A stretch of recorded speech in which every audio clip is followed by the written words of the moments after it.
Hi students, today I am going to continue with the lecture William Shakespeare, and today's lecture is The Lost Years from 1586 to 1592.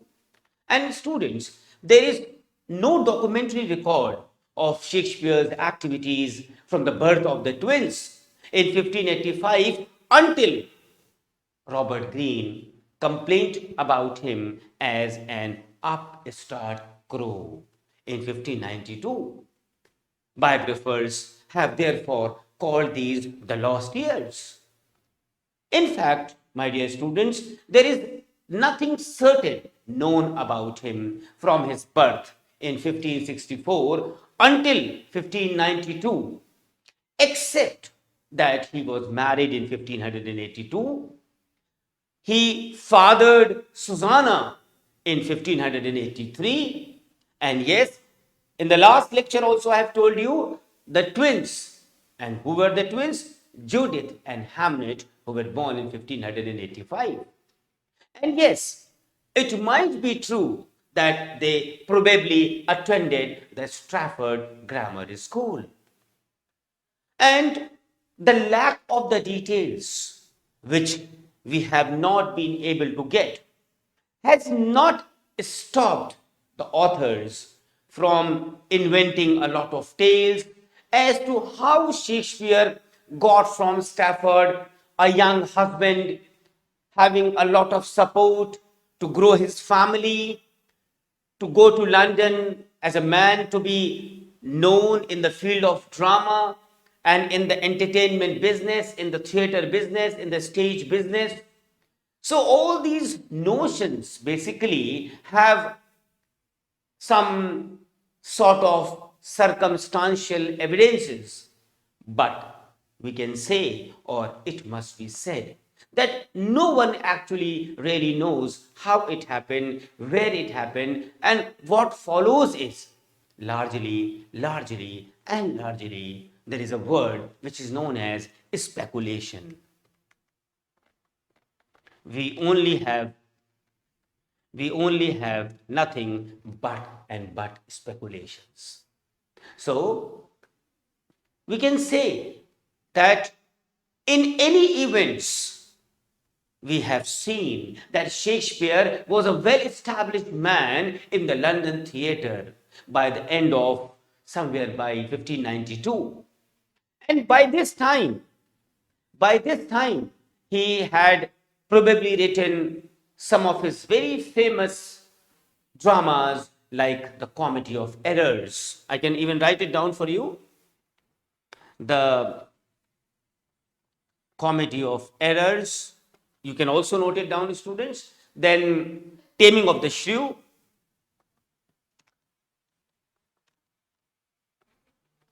Taming of the Shrew. Then he have written Two Gentlemen of Verona.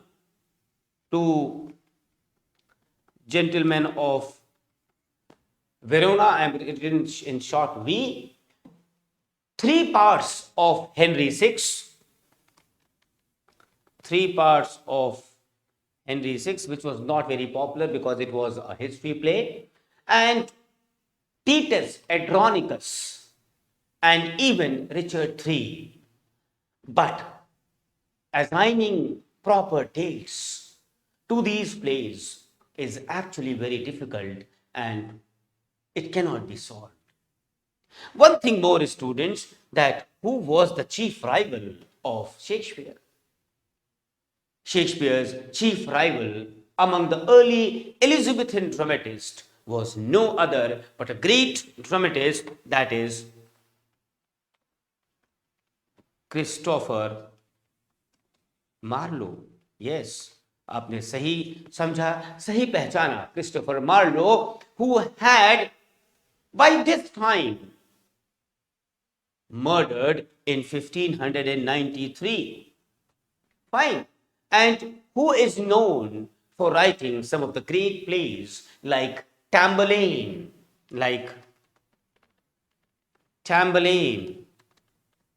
Dr.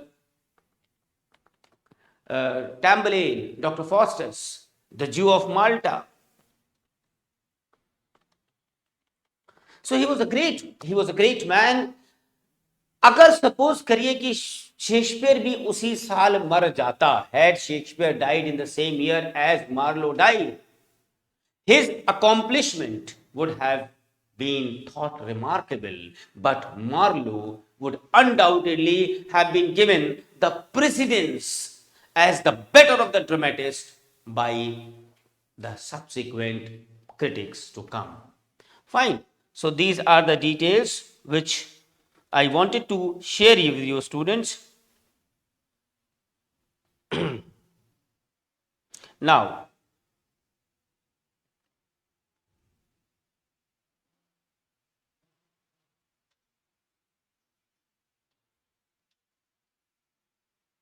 the next we are going to discuss for Shakespeare is the non-dramatic poetry. The non-dramatic, step by step we are moving, because Shakespeare is such a great author that suppose if you miss any minute details, it can harm you students. If we talk about the non-dramatic poetry, the first poem which comes to my mind and your mind also is none other but Venus and Adonis. And Venus and Adonis was probably written somewhere in 1592 during the period of the theatre closing in London. It was registered, it was printed the following year, and this poem bears a somewhat formal dedication. ये question पूछा भी जाता है. It is dedicated to, yes, formal dedication to Henry Wriothesley, dedicated to Henry Wriothesley. And who is Henry Wriothesley, students? Earl of Southampton. Earl of Southampton. Fine. So this poem, after this poem, I also remember one poem which you should also know in the non-dramatic area, that is the Rape of Lucrece. Yes, the Rape of Lucrece. And this was also probably written somewhere in 1593, which was registered and printed somewhere in 1594. And this poem is or bears a much warmer dedication to the same Lord which I had told you about, the earlier poem Venus and Adonis. And who is this? Earl of Southampton. Fine. That is Wriothesley. Now, under the non-dramatic poetry, now we will also discuss the sonnets. I can write it down here. Sonnets. The sonnet, students, were written over a number of years, and from 1591 to 1594 and even later. The full sequence of these sonnets was first printed by Thomas Thorpe.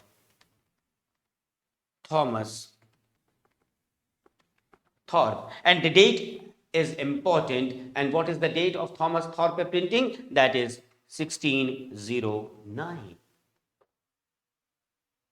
And when this was published by Thomas Thorpe,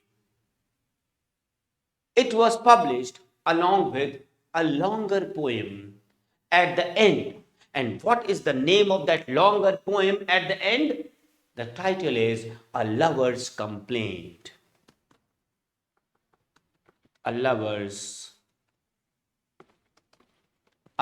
complaint.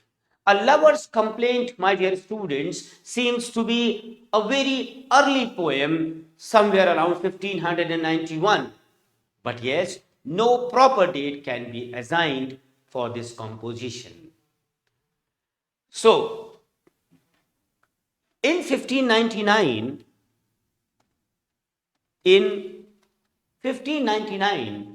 एक work था जिसका title है the passionate Pilgrim.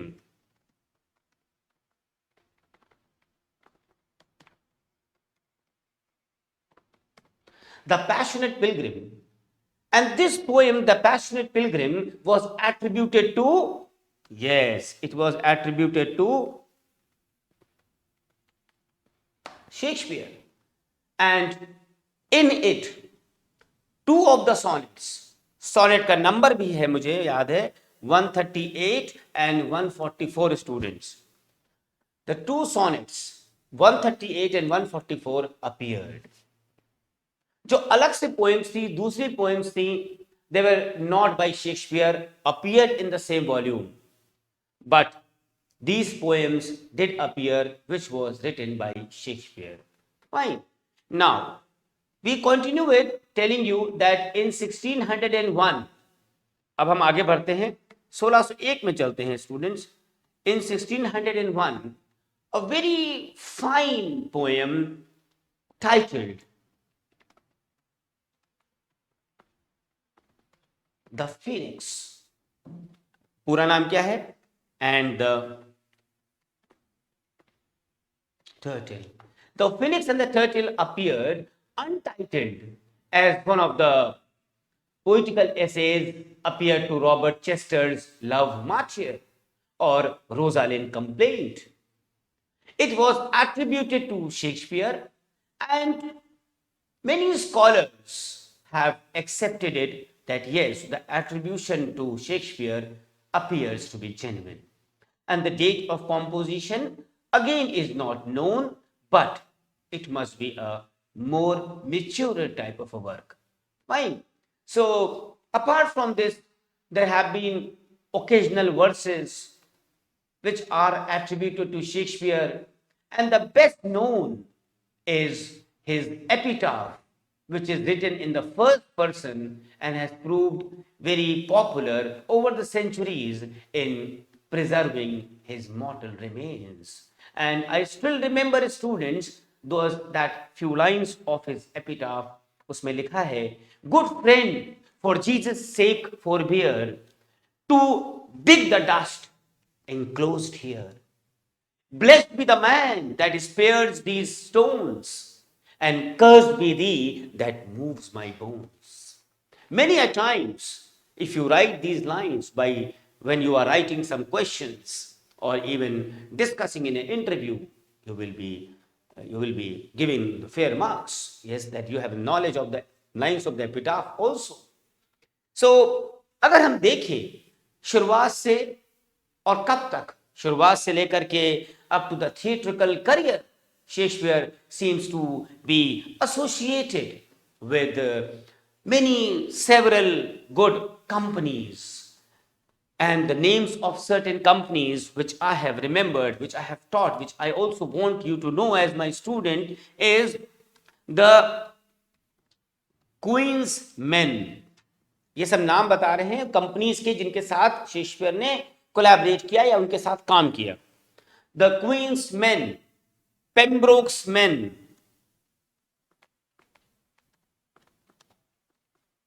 पेम्ब्रोक्स men, Lord Strange main,